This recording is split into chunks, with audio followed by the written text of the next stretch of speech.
పరిశుద్ధమైన నామమున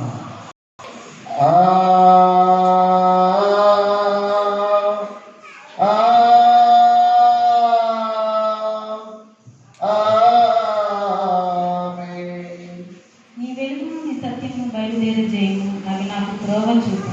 అవి నీ పరిశుద్ధ పర్వతమును నీ నివాస స్థలమునకు తోడుకొనవచ్చు. అప్పుడు నేను దేవుని బలిపీఠము వద్దకు నా ఆనంద సంతోషాన్ని కలుగజేయ దేవుని యొద్దకు చేరేది. దేవా, నా దేవా, సితారా వాయించుచు నీకు కృతజ్ఞతాస్తుతులు చెల్లించదు. పాపం ఒప్పుదల. ప్రభువునందు ప్రియులారా, యథార్థ హృదయముతో మన తండ్రి అయిన దేవుని సమీపించి ఆయన ఎదుట మన పాపం ఒప్పుకొని మన ప్రభువైన యేసుక్రీస్తు పేరుట మనకు క్షమాపణ చేయమని వేడుకున్నాను.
సర్వశక్తి గల దేవ, నీవులను పాపులమగు మేము స్వాభావికంగా పాపమనియు అపవిత్రులమనియు తలంపు వలన మాట వలన క్రియ వలన నీకు విరోధంగా పాపం చేస్తుమనియు నీ ఎదుట ఒప్పుకొంచున్నాము. కావున మేము మా ప్రభు అయిన యేసుక్రీస్తు నిమిత్తమును నీ కృపను వెతుకుచు వేడుకొనుచు మితిలేని కనికరము గల నీ ఎదుగు ఆశ్రయములకై వచ్చుచున్నాము. మా కొరకు చనిపోవుటకై నీ జనతైన కుమారునిచ్చిన మిగులుగల కరుణగల దేవ, మమ్మల్ని కనికరించి ఆయన నిమిత్తమున మా సమస్త పాపములకు క్షమాపణ దయచేయండి. మేము నీ కృప చేత నిత్య జీవము పొందినట్లు నిన్ను గూర్చియు నీ చిత్తమును గూర్చియు సరైన జ్ఞానము నీ ఆనందములకు తగిన విధేయతను మా యందు నీ పరిశుద్ధాత్మ వలన వృద్ధి పొందింపమని మా ప్రభువైన యేసుక్రీస్తు ద్వారా వేడుకొనుచున్నాము. ఆమేన్.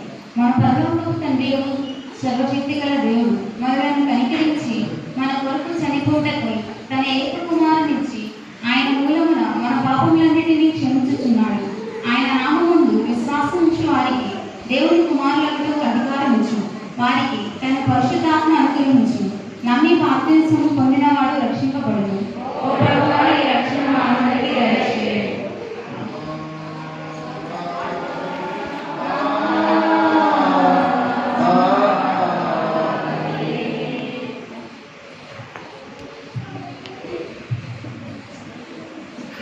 తెర్మోత్తరాలు 15వ ఆదివారం కొరకై ఏర్పరచబడిన ప్రారంభ గీతము.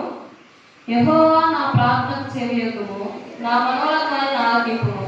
నా దేవా, నిన్ను నమ్ముకొని ఉన్న నీ సేవకుని రక్షింపుము. ప్రభువా, దినమెల్లా నీకు మొరపెట్టుచున్నాను, నన్ను కరుణింపుము. ప్రభువా, నా ప్రాణము నీ వైపున కన్నులెత్తుచున్నాను, నీ సేవకుని ప్రాణము సంతోషింపజేయుము.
వాణిలో దేవునికి మహిమ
వాక్య భాగము ఈ దినమునకై ఏర్పరచబడిన పత్రికా వాక్య భాగము గలతీయులకు రాసిన పత్రిక 5వ అధ్యాయం 25వ వచనం నుంచి 6వ అధ్యాయం 10వ వచనం వరకు. సహోదరి నోకపాటి శిరీష గారు చదివి వినిపిస్తారు. చిన్నమానండి యువకులందరూ ముందుకు రండి. మీరు ఎలా కూర్చోండి. యువకులందరూ ముందుకు రండి అమ్మ. క్రమంగా నడుచుకుని ఒకరినొకరు వివాదములకు రేపకయు ఒకరి ఒకరు అసూయపడకయు వృధాగా అతిశయపడకయు ఉండును. సహోదరులారా, ఒకడు ఏ తప్పిదంలోనైనాను చిక్కుకున్న ఎడల ఆత్మ సంబంధమైన మీలో ప్రతివాడు తాను శోధించబడుతునేమో అని తన విషయమై తీసుకొనచ్చు సాత్వికమైన మనసుతో అటు వాణిని మంచి దారి తీసుకుని రావాలి. ఒకరి భారములను ఒకరు భరించి ఇలాగ క్రీస్తు నియమంలో పూర్తిగా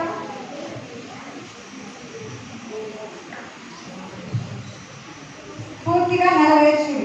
ఎవరైనా వట్టివాడై ఉండి తాను ఎన్నికైన వాడని ఎంచుకున్న ఎడల తనను తానే మోసపరుచుకొనను. ప్రతి వాడను తాను చేయు పనిని పరీక్షించి చూసుకొనవలను. అప్పుడు ఇతరులను బట్టి కాక తనను బట్టి అతనికి అతిశయం కలుగును. ప్రతి వాడు తన బరువు తానే భరించుకొనవలను కదా. వాక్యోపదేశం పొందువాడు ఉపదేశించు వానికి మంచి పదార్థములన్నింటిలో భాగ్యం ఇయ్యవలెను. మోసపోకుడి, దేవుడు వెక్కిరించబడడు. మనుషులు ఏమి విత్తునో ఆ పంటనే కోయును. ఎలాగనగా తన శరీరేచ్ఛలను బట్టి విత్తువాడు తన శరీరం నుండి కక్షయును పంట కోయును. ఆత్మను బట్టి విత్తువాడు ఆత్మ నుండి నిత్యమును పంట కోయును. మనము మేలు చేయుట యందు విసుగక ఉండుము. మనము అలయక మేలు చేసితమని తగిన కాలమందు పంట కోయుము. కాబట్టి మనము సమయం దొరికిన కొలది అందరి ఎడల విశేషంగా విశ్వాస గృహములను చేరిన ఎడల మేలు చేయుము. పత్రికా పాఠం ముగించున్నది. హల్లెలూయా హల్లెలూయా హల్లెలూయా. ఈ దినమునకై ఏర్పరచబడిన పరిశుద్ధ సువార్త వాక్య భాగము మత్తయి సువార్త 6వ అధ్యాయము 24వ వచనం నుంచి 34వ వచనం వరకు సహోదరి నోకపాటి ప్రవక్త గారు చదివి వినిపిస్తారు. ఓ ప్రభువా నీకు మహిమ కలుగునుగాక.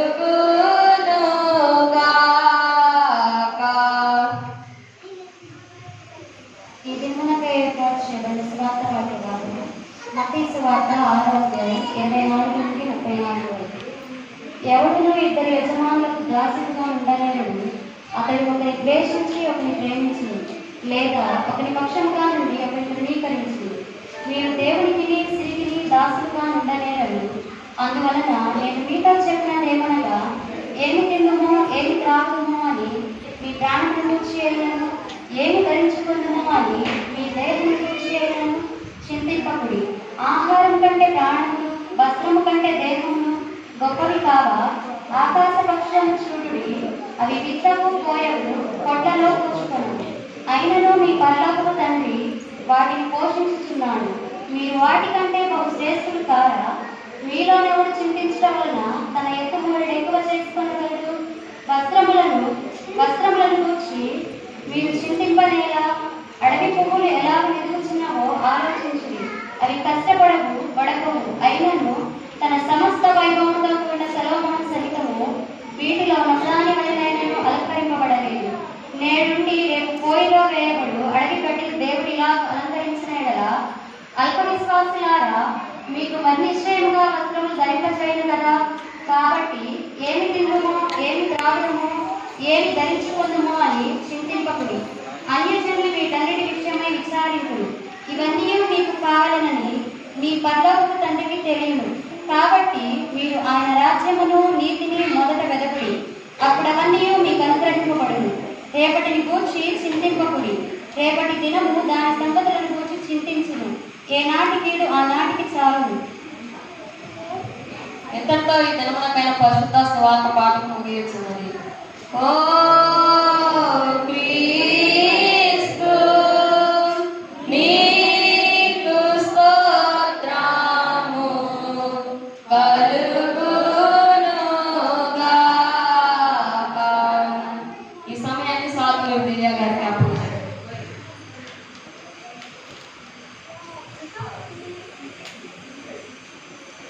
అపోస్తుల విశ్వాస ప్రమాణాన్ని చదువుకుందాం. మన మధ్యలో ఉన్న గారా సుజాత గారు వచ్చి చదివి వినిపిస్తారు.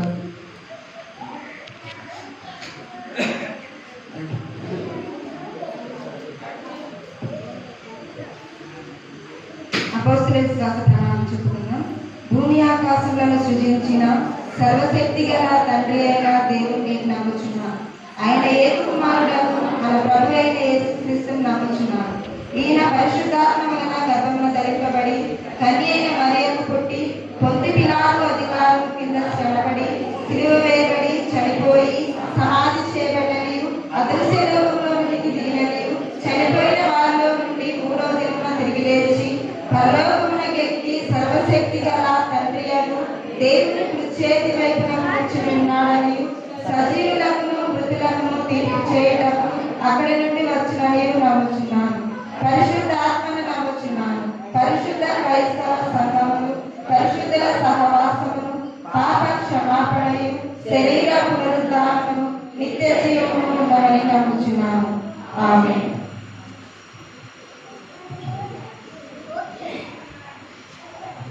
ఈ సమయంలో యూత్ వారందరూ కలిసి ఆంధ్ర క్రైస్తవ కీర్తనల నుంచి 470వ పాట పాడతారు. చివరి వచ్చిన పాడుతుండగా అందరం లేచి నిలబడతారు.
కృపయు సమాధానములు మీకు కలుగును గాక. ఆమేన్. చెప్తున్నాను. నిమిత్తం మన్నే ప్రవళిక గారు వచ్చి ప్రార్థన చేస్తారు.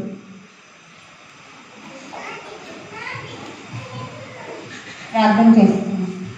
స్తోత్రం స్తోత్రం. సమయంలో గ్యారా హిమబిందు గారు వచ్చి సువార్త వాక్య భాగాన్ని ధ్యానిస్తారు.